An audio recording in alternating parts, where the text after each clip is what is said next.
So we're talking with Paul at Avon Bottoms, and excuse me, he has some information on a sighting out here at Avon Bottoms again, and he's going to tell us about what happened. Hi, Paul. Hi. Go ahead and tell us about the latest encounter out here.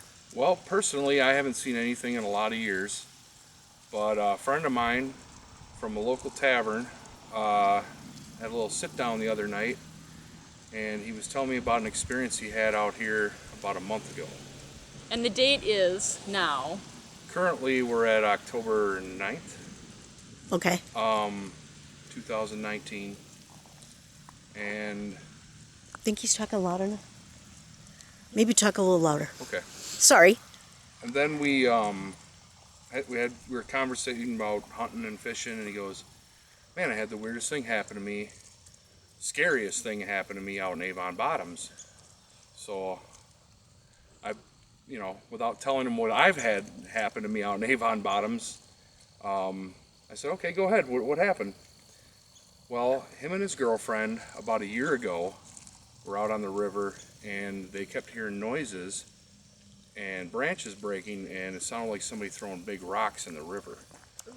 And they were out this way, kind of about 4 miles, 5 miles away from where he had his most recent experience.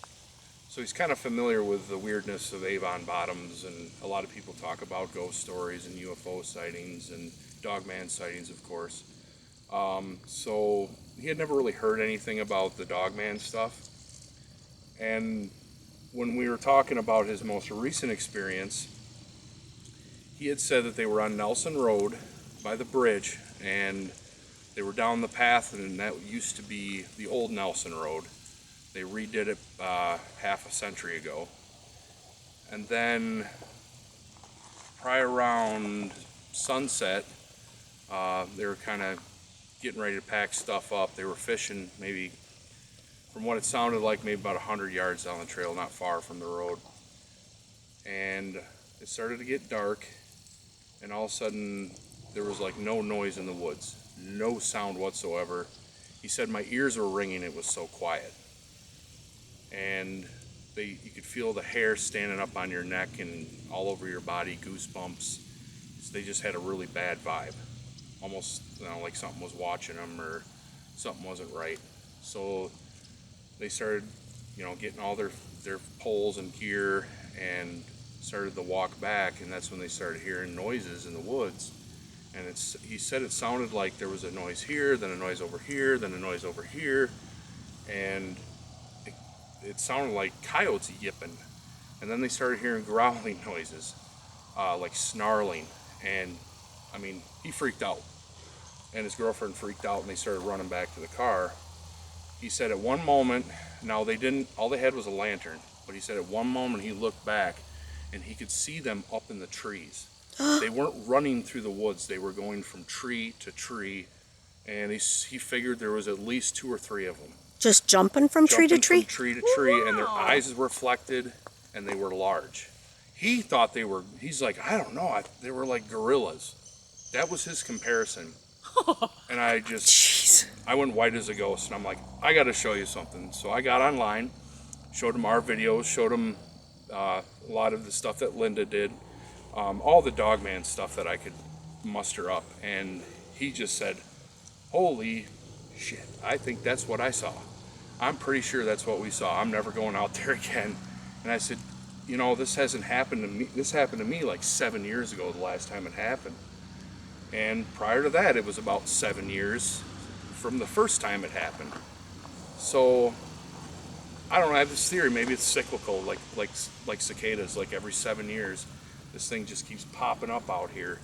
And if you look at records, Monroe Times, the nearest bigger city other than Beloit, they did an article on Avon Bottoms and the legend of the swamp monsters out here.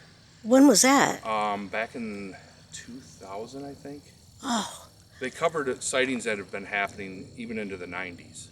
Okay. And that prior to that, it was happening all the way back to when the circus would come into this area. So So I don't know. sightings of Bigfoot or Dogman? Dogman. Okay. What I would, I mean, Bigfoot's not necessarily going to be jumping tree to tree with eyes glowing in the dark. You know, that to me is that's a Dogman. That's, you know, your classic werewolf or whatever. He said that the growling noises, I kind of mimicked what I had heard out here, and he said it sounded just like that. It sounded almost like a lion roar or something, but not. Can you It wasn't mimic a that lion. for us? It was just like a really bad snarling, just like real guttural and deep, and just Maureen and I a lot heard of that bass. out here. Yeah, not. It didn't sound like any. It doesn't sound like any Excuse me. dog or wolf or even a bear. It just had that almost specific kind of tone and pitch to it. It was really low and almost like a thunder rumbling. You know, you could just feel it. You could feel it. And he said another thing, that when they got back to their car, now he's had trouble with it before, but it was the lights were blinking. It was like he was having electrical issues when they were trying to take off in their truck. Uh-huh. And I mean, just all this weird stuff. And then I never personally experienced any like kind of electrical like vibe or any of that weird stuff, but I have read stories where other people have, especially before there's a Dogman sighting. So I thought that kind of piqued my interest. You know, interesting to me. But yeah, we talked for a while. He is not willing to necessarily go on film or come back out here at all. Right. I don't blame They're him. done fishing out here for a while. I told him just come out during the day. Doesn't seem to happen much during the day, but it has happened during the day where people have seen something. But my theory is that whatever it is, it's benevolent. It's not a threat to people. I think it's just territorial. It's like, get out of my space. If it is at that level, I feel that it's not a threat to anybody. You would have been there would be deaths. We would be hearing about it. We'd be finding bodies or whatever, mutilated bodies. I just think it just wants people to stay out of its space. And I don't know, with all the structures that you've seen, that I've seen, that, I mean, we're talking tree limbs, boughs that big around that are being placed against other trees. That's just nuts. That's not. And that big teepee that's out there. Yeah, that's just, to me, that's, if people built it, they put a lot of work into it, and for what reason, I don't know. But they have that particular shape to them, and it's just really strange. A lot of strangeness. But yeah, if you guys want to, we'll poke down there, and I'll show you where the trail is. We can actually park down there and post up on the bridge and actually get footage of exactly where they were sitting, because you can see it from the bridge over the river. And can you give us any more details on the description? He said basically they, like what he saw, could make out, they were black, like jet black. Their eyes reflected, and they were very large, and Like said, white reflection, yellow? I would assume probably yellow. He's like like a deer's eyes would shine. Okay. Just like that. But he got a good glimpse of them. He said he thought they were like gorillas. Like, he said that from what I could tell, it looked almost like a gorilla.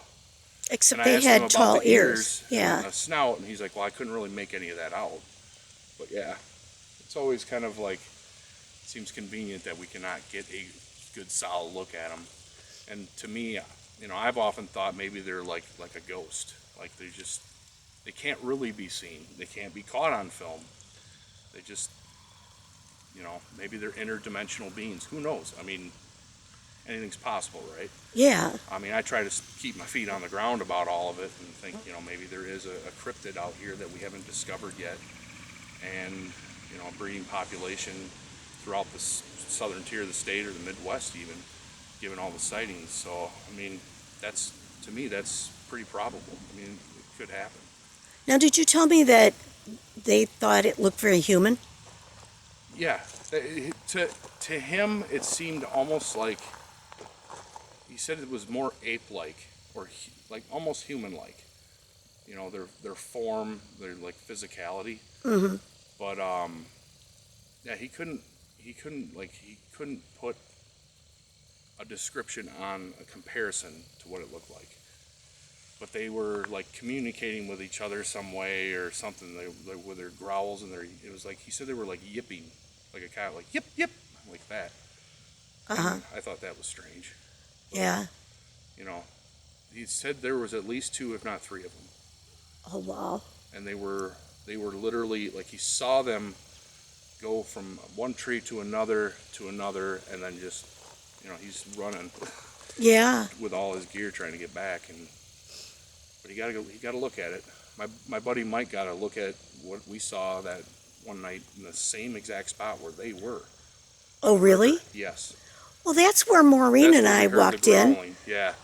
That's where all the magic happens. The kids call it Hell's Playground. It's, anything supernatural or, unexplained is happening right there in that corner. Were they like felt threatened? Were they scared? I know they were scared, but did they feel like they were going to do them any harm? I think so. I mean, he said that they chased him all the way back to the car.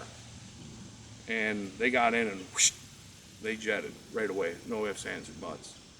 They threw everything in the back and just went. And they didn't see anything after that. I don't think they were chasing the vehicle or anything, but it was, the night my friend Mike and I were out there and we heard the growling, we got in the truck and took off. It didn't chase us or anything, not that I know of. Yeah. So I feel that, maybe... Just warning you off. Yeah, just like Yeah. a bear will charge and just a bluff and say, hey, get away from my Yeah, cubs. because you're in their area. Yeah. Apparently. So, to me, for me, it never happened during the day. It was always late at night when it was dark. And I don't know. When Maureen and I were out here, it was during the day, middle of the day, sun shining, and we walked into that same area because we were looking for your campsite, and first we heard a big owl hooting. Big owl. Didn't sound normal, so we just stood there and we're like, that's not an owl. And then pretty soon, in the middle of the hooting, it started growling and snarling at us. And what did we do? We just listened, and then we just kept walking, looking for it. We couldn't find anything. But Oh, you went towards the sound? yeah.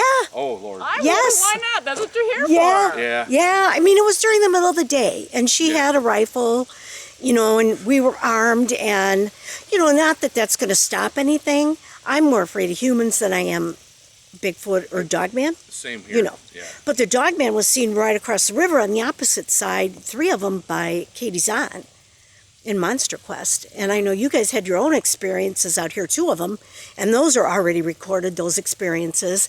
And so every time we come out here, something happens. Every time.